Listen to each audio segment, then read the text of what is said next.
ওম নমঃ শিবায়, ওম নমঃ শিবায়, ওম নমঃ শিবায়। জয় মা ষষ্ঠীর জয়। বন্ধুরা, আজ 30শে চৈত্র, 13ই এপ্রিল, রবিবার। আর বন্ধুরা, আজকের দিনেই সম্পন্ন হতে চলেছে এই বছরের নীল ষষ্ঠীর ব্রত। জানেন তো বন্ধুরা, আমরা আবার অনেকে এই ব্রতটিকে শ্রী শ্রী মায়ের নীলযাত্রাও বলে থাকি। আজকের দিনে সমস্ত সনাতন ধর্মের মায়েরা এই পুজোটি করে থাকেন। এই পুজোটি কিন্তু আসলেই শিবের পুজো। আর মা ষষ্ঠী হলেন, আমরা সকলেই জানি, মহামায়া দুর্গা। পরিবারের সকলের মঙ্গল কামনায় আর সন্তানের মঙ্গল কামনায় এই পুজোটি করা হয়।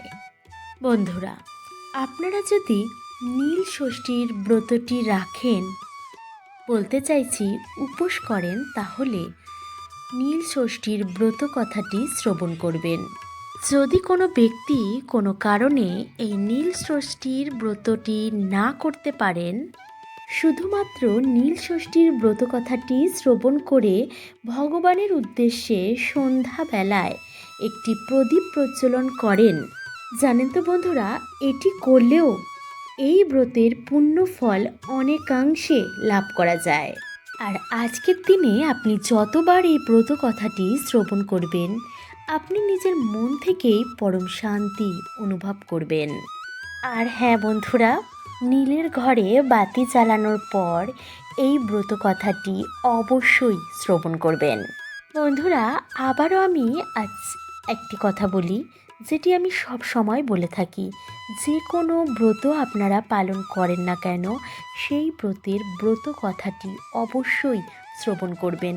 কারণ একটি ব্রত রাখলেই শুধু হয় না বন্ধুরা, সেই ব্রতের যে কী মাহাত্ম্য আছে সেটিও কিন্তু শ্রবণ করা অবশ্যই দরকার। আশা করছি আমার প্রিয় বন্ধুরা আজকে নীল ষষ্ঠী আর এই নীল ষষ্ঠীর ব্রত কথাটি শ্রবণ করে আপনাদের ভীষণ ভালো লাগবে। শুরু করছি শ্রী শ্রী মহাদেব ও পার্বতীর তথা হরগৌরীর নীল ষষ্ঠীর ব্রত কথা। ওম নমঃ শিবায়, জয় মা ষষ্ঠী। বহুকাল আগের কথা, এক দেশে এক ব্রাহ্মণ ও ব্রাহ্মণী বাস করতেন। তারা খুব ধুমধাম করে সমস্ত বারব্রত পালন করতেন, তবুও তাদের সন্তান একটিও বেঁচে থাকতো না। যখন দেখল সমস্ত কিছু করার পরেও তাদের একটি সন্তানও ভগবান বাঁচিয়ে রাখলো না, তখন তাদের মনে একটি ধারণা হলো, এই সমস্ত বারব্রত করে কিছুই হবে না।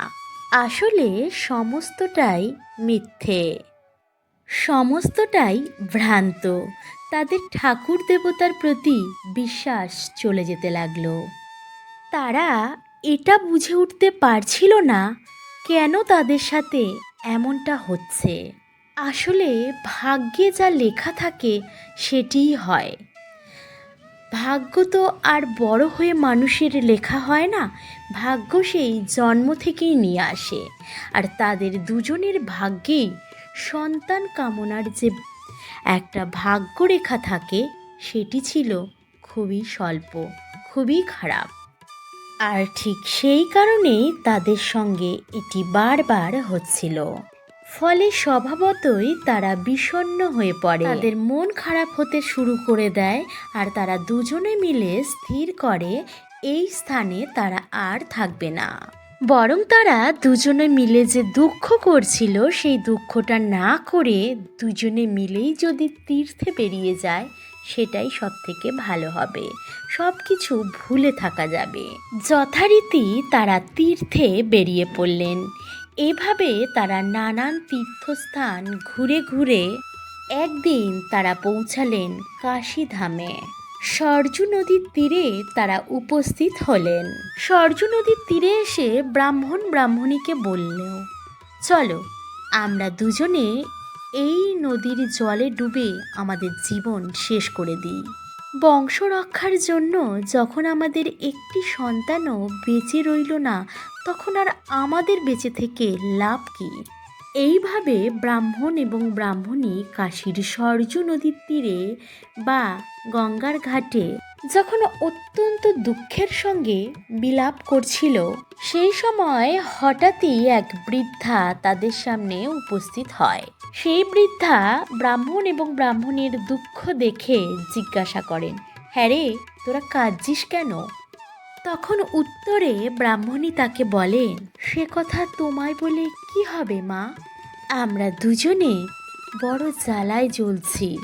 আমাদের অনেকগুলো ছেলে এবং একটি মেয়ে হয়েছিল, কিন্তু সবাই মরে গেল।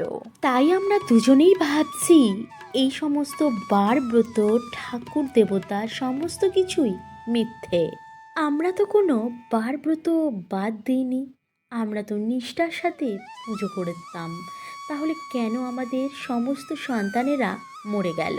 আমরা দুজনে মিলে অনেক পুজো করলাম, কিন্তু কোনো ফল পেলাম না। এবার তুমিই বলো মা, আমরা এবার কি করি? সমস্ত শুনে বৃদ্ধা তখন ব্রাহ্মণ এবং ব্রাহ্মণীকে বলল, এই সমস্ত কিছুই হয়েছে তোমাদের অহংকারের জন্য।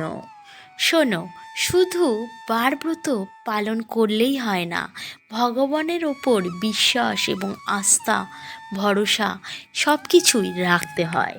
মন পবিত্র হওয়া চাই, সবার কাছে বিনম্র হওয়া চাই, এক মনে নিষ্ঠার সাথে ভগবানকে ডাকতে হবে। অথচ তোমরা সদ্যজাতির কান্না শুনে অহংকারে মত্ত হয়ে বারবারই একটা কথা বলতে, বাবা আপদ গেলেই বাঁচি, এই যে কথাটি তোমরা বারংবার বলতে, এই অহংকারের জন্যেই তোমাদের এই ফল। ব্রাহ্মণ এবং ব্রাহ্মণী তখন ভাবল এ কোনো সাধারণ বৃদ্ধা নয়। তখন ব্রাহ্মণী বৃদ্ধার পা ধরে কান্না করতে করতে বললেন, কে তুমি মা? বৃদ্ধা তখন বললেন, আমি মা ষষ্ঠী। আমি সন্তান দাত্রী, সন্তান অধিষ্ঠাত্রী এবং রক্ষাকর্ত্রী। শোন, তোর এই সমস্যা থেকে মুক্তির পথ আমি তোকে বলছি।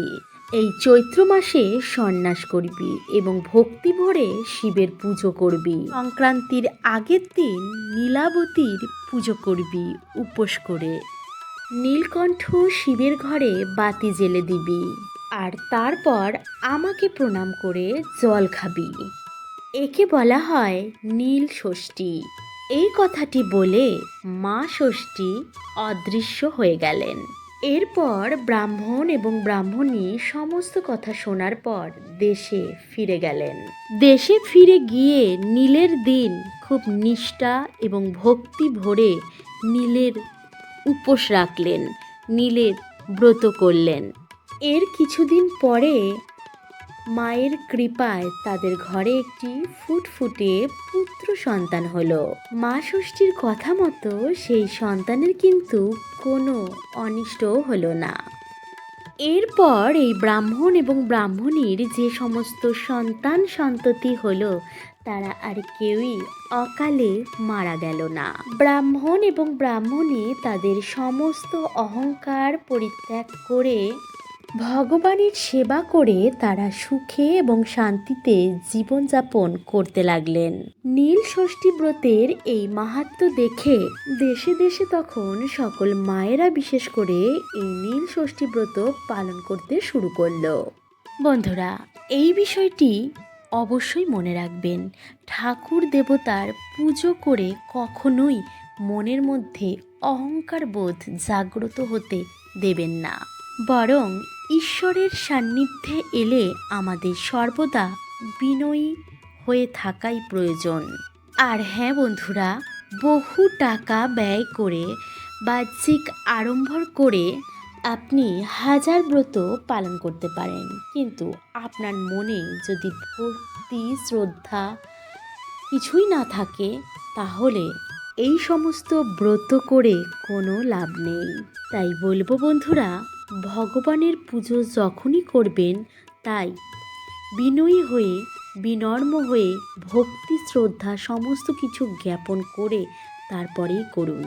মনে বিশ্বাস ভক্তি থাকলে আর কিছু হোক বা না হোক, আপনি যেই উদ্দেশ্য নিয়ে পুজো করবেন সেটি কিন্তু আজ না হয় কাল সফল হবেই হবে। বন্ধুরা, আশা করছি আজকের ব্রত কথাটি আপনাদের ভালো লেগেছে, আর আপনাদের কিন্তু অনেকটা উপকারেও আসবে, কারণ আজ নীল ষষ্ঠী। তা বন্ধুরা, আজকের মতো কিন্তু আমার পর্বটি এখানেই আমি শেষ করছি।